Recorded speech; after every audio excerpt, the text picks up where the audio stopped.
All right, well, welcome everybody. We're here today. I'm Jeff Miller with Campfire, and we're here today with Dr. Adam Blood. And Dr. Blood has heard all the jokes already, everybody, about his name. So don't bother unless you've got a really good one. Then by all means, email him with it. But we're with Dr. Adam Blood, who, correct me if I'm wrong, West Florida University. You said, is that correct? That's right. That's right. University of West Florida in sunny University. Pensacola. Sunny Pensacola, uh, Florida. And we're here to talk with him today um, about his essay, Freedom of Belief versus Freedom for Belief, Sacred Reasoning in John Locke's letter concerning toleration, which will be in issue 48.1 of the Journal of Communication and Religion. Dr. Blood, thanks so much for being with us Thank you for today. having me, and thank you for giving me the chance to talk about it. I really appreciate it. Oh boy, it's so our pleasure. We've been talking for probably 15 minutes already, just getting to know each other. I'm already delighted to be talking to you. Dr. Blake, can you tell us just a little bit about your background, how you were drawn to studying communication, and the research that you focus on? Absolutely. And so my background, like many communication scholars, I come from speech and debate Hmm. into the communication discipline. I joined my high school debate team when I was 15, competed for 3 years of high school, 4 years of college. Hmm. Never dreamed that I was going to go into academia, let alone the communication discipline. But when I was in college, even though I was getting a degree in business, I spent all of my time over in the communication building. Loved debating, and then life took a turn. I was offered a job to teach public speaking and coach the speech and debate team at the University of Central Missouri. Fell in love with it. A similar opportunity came up at the University of Nebraska at Lincoln, where I was just blessed to work in a phenomenal rhetoric department there. And from there, it brought me into the communication discipline, and now I couldn't imagine myself doing anything else. When it comes to my research, I study how people argue about sacred values. That's what it came down to. I did my master's thesis on persuasive appeals and evangelism. And I actually thought the study of religious was going to kind of stop there. And then I wrote a dissertation on loyalty rhetoric. And Mm. what I found in studying loyalty is that when people make appeals to loyalty, whether it's patriotism or any other type of fidelity, faithfulness, that it has a logic of the sacred. Um, Mm. fun story about how I got into studying Yeah, sacredness. please. We had a visiting colloquium speaker when I was doing my PhD at Nebraska, John Durham Peters, who wrote "Speaking into the Air" and just a phenomenal rhetorical scholar. And I was talking to him. He was asking me about my dissertation, and I said I'm studying loyalty, and then I threw on "and the sacred." Mm. And he said, well, go read Durkheim. And he said it has a lot to do with death. Go check it out. And just recommending Durkheim changed the trajectory of my entire Wow. research portfolio and what I've been studying ever since. And recently, what I've been looking at, including the Locke essay and other essays I've actually sent through the Journal of Communication and Religion. Hmm. I'm really interested in how people argue about sacred values today and how that was informed by the Enlightenment movement, Sure. and how different Enlightenment scholars, even though they may not have had the language of the sacred at their disposal the way we understand it today, Right. a lot of their work really was an instantiation of sacred reasoning, appeals to sacred values. I mean, from that period, we get, in earlier writings I've written about Descartes. I did a fun move with Descartes that, Hmm. Descartes known for cogito ergo sum. I Right. think therefore I am. But the prevalence of sacred reasoning in Descartes' development of the scientific method, I turned it into cogito ergo sacre. I was very proud of myself the day I came up with that, and I translated it out to therefore I think sacredly. My Nice. first piece was about Pascal's wager, and then now I'm kind of carrying that progression into some other Enlightenment thinkers, specifically John Locke. So Yeah. that's kind of the trajectory and what got me to where I am right now. Very good. So let's talk about this essay, where you deal with John Locke. You're looking at Locke's letter concerning toleration. Maybe to start us off, could you tell us a little bit, tell us about that letter and um, what's what's it about? What does it do? So it was written at a time that was marked by a lot of religious upheaval, as was most of the Enlightenment thinkers, right? Hmm. Most of them were writing in a period where religious conflict wasn't just affecting political discourse, it was changing the map of Europe. Hmm. And there was a lot of dispute about the role that churches and denominations should play in the foundation of states. So Locke writes this letter about how we should arrange a society, especially in the view of different belief systems, different approaches to worship, different understandings of theology. And I think it was significant for two things. The first was that it marked a big metamorphosis in Locke's view of religious toleration. Early in his career and early in his writings, he was much more comfortable with a sort of authoritarian approach to religion. And as he developed the understanding of rights for which he's best known, he Right. also became an ardent defender of religious toleration.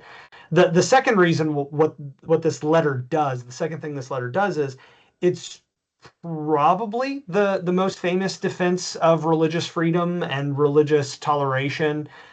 It is very informative, especially if you consider the role of Locke in America's founding. Right. I think if not for this letter, I don't know that we would get Jefferson referring Mm. to religious toleration as like our most sacred right, and that sort of thing. So that's at least my best understanding. I'm a Sure. rhetorical scholar, not a Right. historian.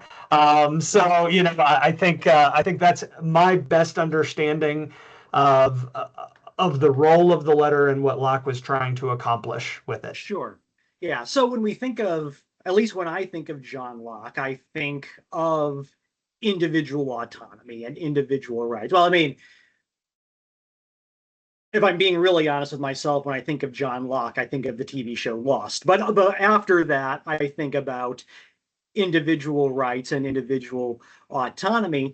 But you took this letter and you reframe it a little bit in terms of a phrase that you've used a couple of times with us already, and that is sacred reasoning.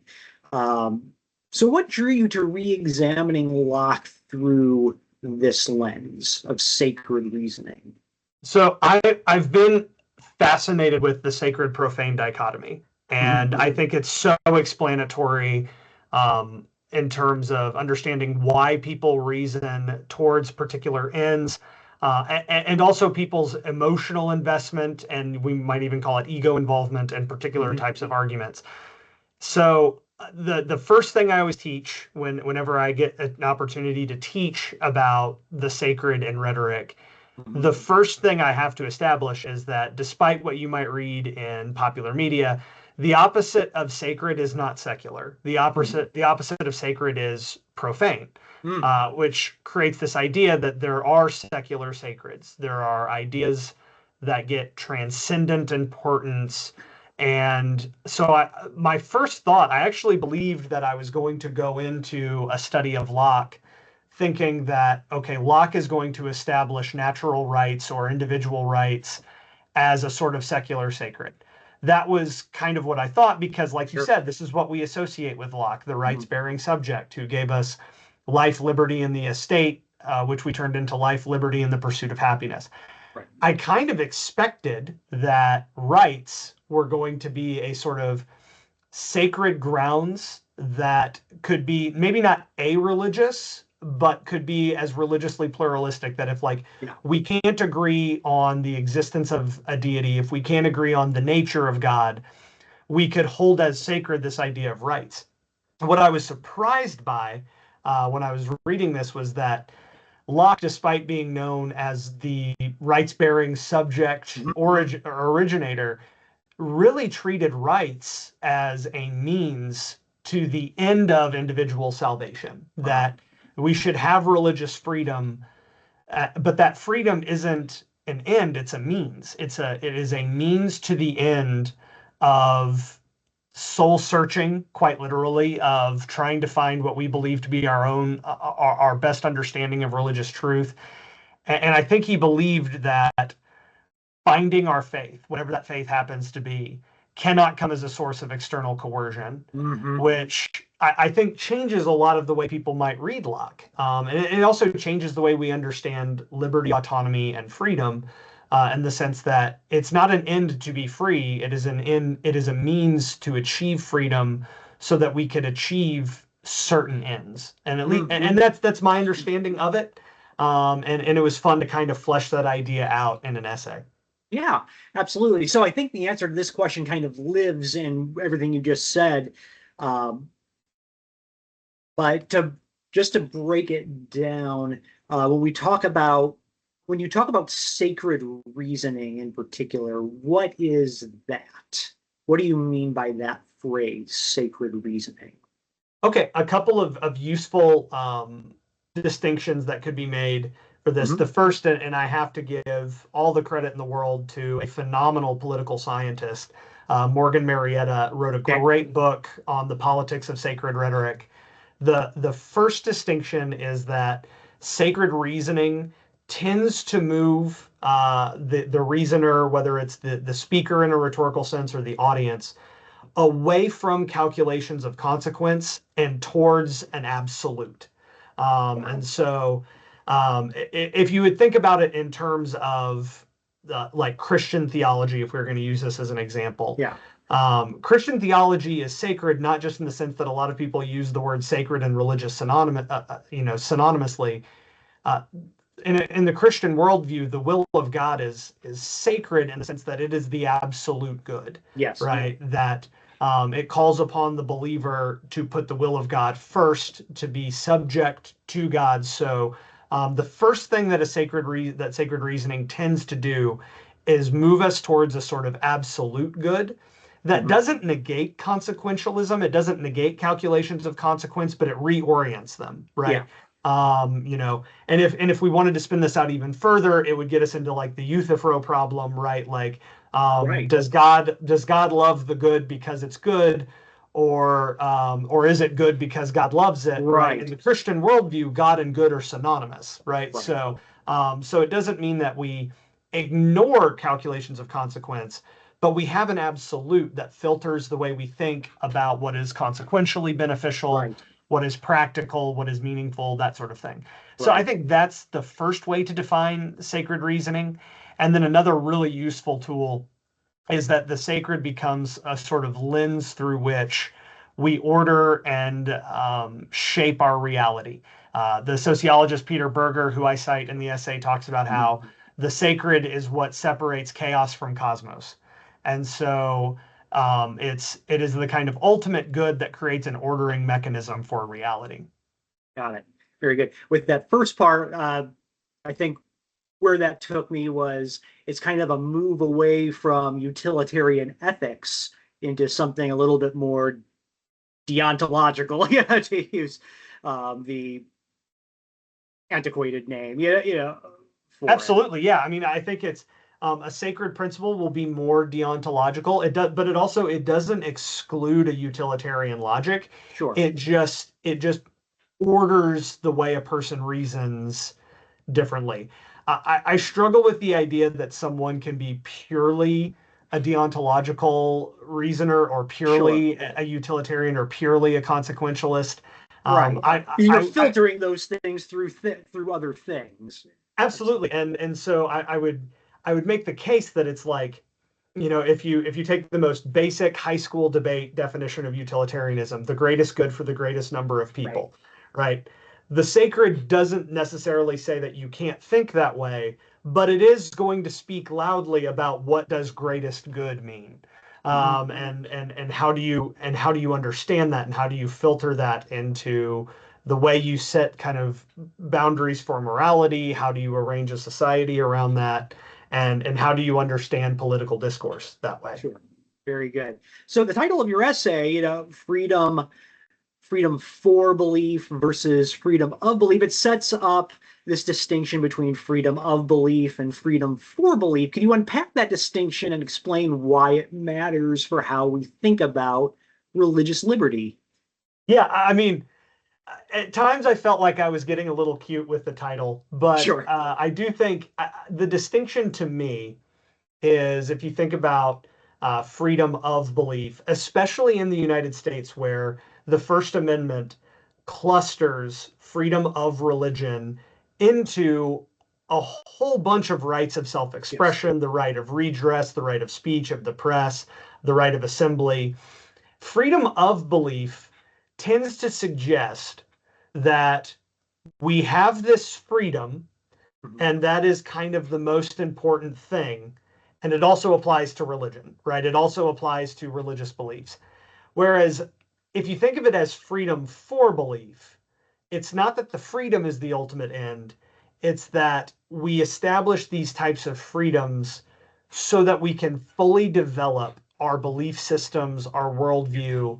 And so that kind of searching, that arguing, that reasoning, that coming to a conclusion Mhm. is sort of the ultimate end, right? That it's Mhm. it's not that freedom is the most important thing, and oh yeah, by the way, it applies to belief, religious belief as well, but it's that we have this freedom so that we can kind of shoot for those big T truths, Yes. those ultimate ends of what it means. And so that's sort of where I was going with the title. I'm glad you picked up on it. Yep. When I sent it, I was like, I don't know. I don't know if people are going to see what I'm trying to do with that title. And I'm like, am I just being pedantic? Is it one of those things where you're doing that kind of reversal thing and you Right. feel like you're profound but you're not? I appreciate you picking up on that. uh, well, believe me, working now, helping to edit a journal, I've seen a lot worse. I appreciate that. so I I, appreciate that. so if nothing else, I can say that. So you argue that Locke's concern is not just political or ethical, like as we've been talking, but rooted in the sacredness of belief. As you've been saying, it's not for freedom as an end in itself, but as a means, to what we're doing, with belief and how we're developing it. So that sacred reasoning operates by its own logic of radical separateness and transcendent priority, as I believe you say in the essay. How do you see that sacred logic at work in Locke's argument? Yeah, so I think that the political and ethical commitment to individual autonomy is important, Mhm. but I think it has to be understood in the perspective of Locke was pretty strident in the belief that we have two destinies. One is our temporal existence on this earth, and the Mhm. second is our eternity. Mhm. And that eternal destiny is so incredibly important and so significant, and most religious believers would agree with this, that that first destiny that I've heard pastors describe it this way, right? Every headstone has 2 years and a dash, right? And like, what do you do with that dash? Right. And so Locke's arrangement of individual autonomy, individual freedom, liberty was to arrange the first destiny in a way that best facilitates the outcome we desire in that second destiny. Mhm. That gets us both radical separateness and transcendent authority, that we have an earthly life and a heavenly life. Mhm. And it's so important, like the care of the soul was so important in Locke's theology and in his philosophy, that it is to be held separate. And a lot of definitions you'll see of the sacred is that which is held separate. Mhm. And so that's what I think he was gearing us towards. Mhm. Um, an example of this kind of separation, Locke makes these references to if the magistrate, because he's talking about the governing authority, Right. if the magistrate tells me to go into business and tells me to set up this enterprise and it completely fails, The magistrate can help me recover a lost fortune. Hmm. The magistrate cannot help me recover a lost soul. Sure. And so that's the kind of separation and importance that he applied to the nature of finding one's salvation, the nature of finding communion with the divine. And so that's the kind of logic of sacredness that I think Locke was pointing to in his writing. Sure. So this question kind of a two-parter. How do you see that logic informing our public reasoning now? How might it inform our public reasoning Well, I now? mean, we're exceptionally polarized right Right. now. There and Alistair McIntyre writes about this a long time ago in After Virtue, that our moral discourse, he uses the word fragmented. And there just seems to be these issues that we're just always going to get to an impasse, right? And Mhm. it's going to come down to two different interlocutors arguing, and both of them come down to a very straightforward calculation of right and wrong, be it deontological or be it consequential. Right. And so I think I use the language of an attunement to sacred values. Mhm. I don't think what really helps our polarized public discourse is how quick we are to be dismissive of other people's sacreds. Mm. And this applies to both religious sacreds, to secular sacreds. I Mhm. fully understand if a person with a different religious belief system than mine is entirely ambivalent as to what I think God says about something. Right. But I think that being flippant and dismissive of it is not good for public discourse. The same goes for those who hold secular principles to be their sacred. Mhm. Remember, I went into this thinking that Locke was going to treat rights as a kind of version of the secular sacred. Right. And if somebody holds rights to be a sacred principle, you might not even think that's exceptionally rational, but being sensitive to other people's sacred values could stop, I think, a lot of the vitriol, and especially on the big hot button issues, and be listening for when you argue with somebody, that do they have a sacred principle, even if they don't know it, even if they don't use the language of sacredness. But you could definitely see people in the public sphere who argue for, say, liberty or equity or equality or Mhm. fairness or justice.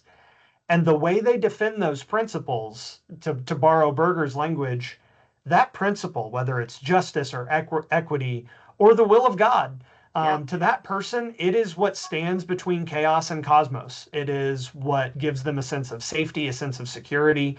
And even if you don't think it's exceptionally rational, there's no reason to be dismissive or even disrespectful of it. I'm a big believer in Burkean charity, the idea that it's better to see an interlocutor with whom you disagree as mistaken rather than vicious. And Mm. I think we could take that a step further.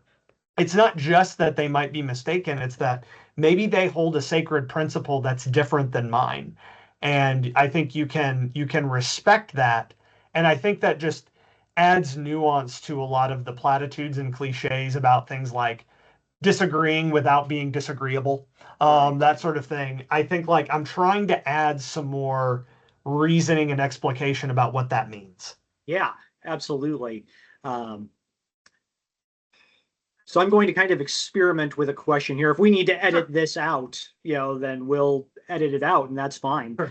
Um, so I'd love to think about how this plays out in a real world example. So right now, as we're recording this, uh, we've got a government shutdown Sure. going on in the world right now. And there's lots of different ways of looking at that government shutdown. There's lots of different ways of framing it. Uh, might there be a way of looking at this government shutdown? These two sides in Congress, as having differing sacred principles at stake. I would think so. So, we seem to be locked in a stalemate, Mhm. and there is a blame game being Mhm. played. And, without falling into a sort of both sides fallacy or something like that, I think an interesting set of questions that those in positions of power could reach across the aisle and ask, as well as just us as ordinary citizens who don't have the Yeah. capacity to stop the shutdown. Right. I think if you could take the questions about the shutdown to outside of the political gamesmanship Yeah. of this side is keeping the government shut down, we had this bill, they voted against it, we don't like it, that sort of thing. What are we ultimately trying to achieve Yeah. in the conduct of our government, of our public affairs, with our budget? What exactly are our highest order objectives? Yeah. And I definitely think, if you take both sides at their word, if you just kind of take the left liberal progressive side and the right conservative, those sorts of sides, there's sets of values that are tied to these political affiliations Most definitely. and different sets of sacreds. And so I think that if both sides could be um, as transparent as possible and as charitable as possible, and think about how can we achieve the best balance of our high order objectives. That's Yeah. hard with the sacred, right? Because one Yes. element, and Marietta talks about this, is an element of sacredness is non-negotiability. Mm. So that in some senses, our sacred values make us less predisposed to negotiate.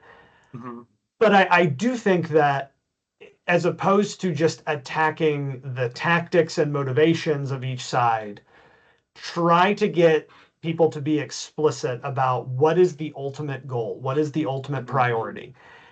And I say that because I think it's a principle that works at the individual level and at the political level, right? If you're arguing with a loved one, a Hmm. very important thing to think about is what is my ultimate goal, right? If it's with friendships, hopefully the ultimate goal should be to maintain a healthy and productive relationship with other Yes. people. If that's your goal, if you know what that ultimate, one scholar on the sacred describes it as like the ultimate concern. If you could speak more explicitly about what the ultimate concerns are, a lot of the other stuff becomes kind of trivial. Hmm. Um, that's my stance. I have no idea if it would make a more productive political discourse. I don't feel like anything I just said would hurt. No, So absolutely. that's my goal is to be, as and trying to remember what scholar said. I think it was Descartes. Useful to some, hurtful to none. Right. So Absolutely. It's hard to imagine deeper understanding of one another being a bad outcome. right. Even if it doesn't push us past the finish line, on in certain pursuits and certain things that we need. It's hard to see greater understanding of each other's sacred, not being a help, Sure. in greater understanding Sure. of each other. Um, Dr. Blood, tell us a little bit, what are you working on now? What do you have coming down the pike? What's going on for you? Yeah. Sure. I have, well, right now, the immediate answer is I'm also a forensics coach. Of So course. right now, the season is what I'm working on, with my Okay. students. I'm in my office right now. My team room is just right off here to my left. So when it comes to my actual day-to-day workload right Yeah. now, it's a college speech and debate team, and I try to get some work done on research when I can. As far as those research projects, I'm doing some study right now into how sacred virtues, sacred ideals, how that manifests itself in intercollegiate debate. And we ask these students to expand their worldview and argue about stuff at speech and debate tournaments. How do sacred principles come into play there? And is structured, formalized debate with clear rules, clear protocols, and a winner and a loser. How well situated is the forensics community when it comes to preparing students to defend their sacred values? That's Hmm. one piece I'm working on. And then I'm also just working my way through different Enlightenment and pre and post Enlightenment scholars to see sort of how this logic of sacredness plays out in the sort of theological or the politico-theological writings that they have. You know, my wife has joked that every time I write something about an Enlightenment scholar, she wants me to get a tiny bust of that person. So, like, I'll have a Locke, a Descartes, a Yeah, Pascal.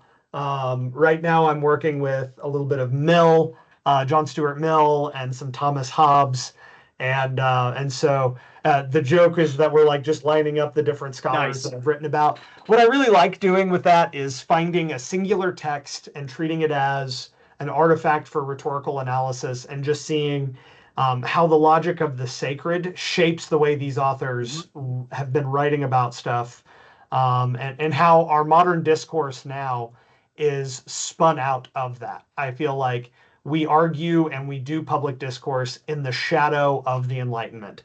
And how does that affect the way we think about sacred values? Absolutely. I'm curious, so as a debate coach,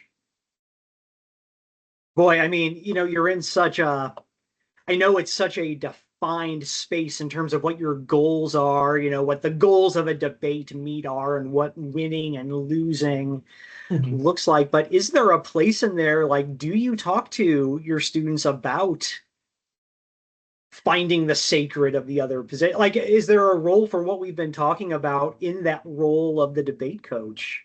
I definitely think there is. It's changed the way I look at how I teach these students to argue and speak, and how to do both on the competitive speech side and the debate side.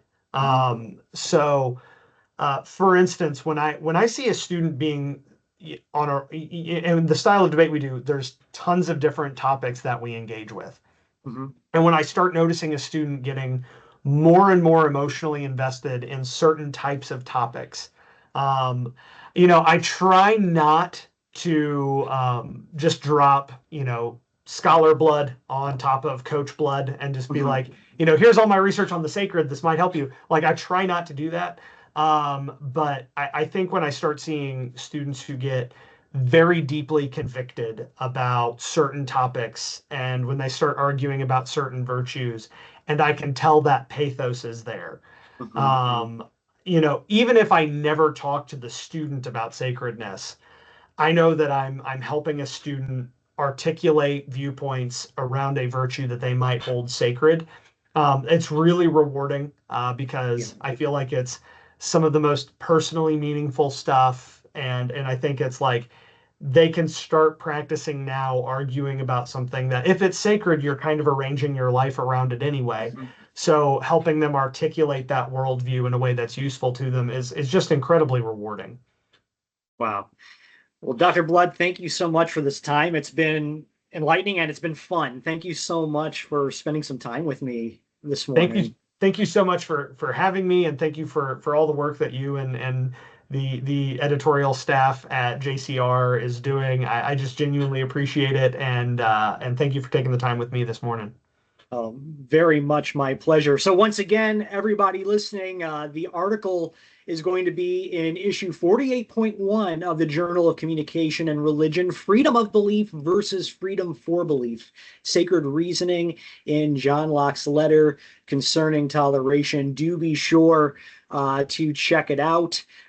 Be sure to tell your friends, your fellow scholars, everyone you know about this interview. Let people see it.